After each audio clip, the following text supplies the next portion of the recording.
Hello, my name is Melissa Pangelinan, and I'm a faculty member at Auburn University. Today I'm going to discuss my recommendations for best practices in the implementation and assessment of virtual adapted physical activity programs for adults with developmental disabilities. COVID-19 caused many programs to shift delivery methods to virtual programming. The recommendations that I'll discuss today are based on our experiences developing and implementing two virtual programs aimed at increasing fitness and physical activity in adults with developmental disabilities. One program was based in the community in non-residential programs with a sample of 45, and the other was based on at-home personal training programs with a sample of 10. The first step in this process was a technology audit.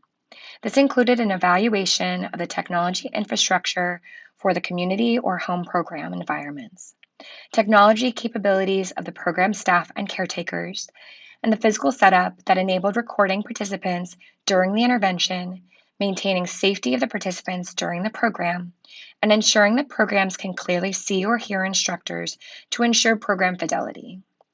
To maintain bandwidth for Wi-Fi connections, we had to remind program staff and caretakers to disconnect from Wi-Fi, and we provided Wi-Fi boosters when possible.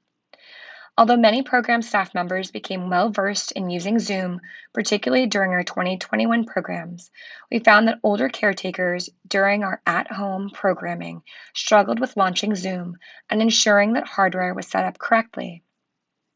We found that providing participants, program staff, and caretakers with hardware and creating a standard operating procedure manual with pictures enabled program staff and caretakers to easily set up hardware and software.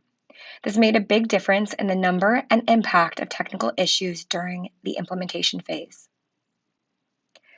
Second, the selection of assessments and modifications of the program for community and home environments was needed. For our studies, we selected assessments that required very little physical space, like the timed up and go or the YMCA step test. We also used equipment that could be transmitted to data servers directly, like Fitbits.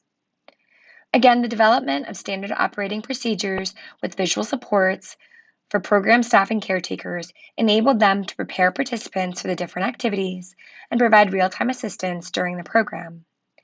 For both programs, we used minimal equipment that could be scaled without a lot of cost. For example, we delivered exercise bands to program participants, the ranges of sizes and strengths.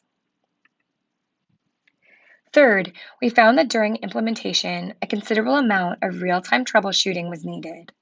For example, program staff and caretakers needed to be provided reminders for participants to stay in view and to not block the view of others. However, unstable internet connections resulted in a lag in the video stream, which made it difficult to provide real-time feedback and support for program staff or caretakers to help maintain on-task behaviors. This may have reduced the fidelity of our interventions. Lastly, there were several issues related to Zoom and Zoom licenses. For example, if an instructor's video was not pinned, then the participants could be distracted by the other videos from our research staff or other participants.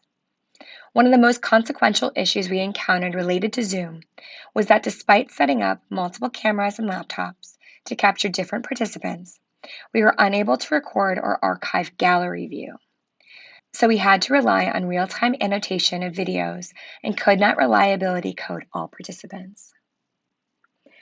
Overall, with some planning, it is possible to implement high-quality virtual programming in community-based or at-home settings.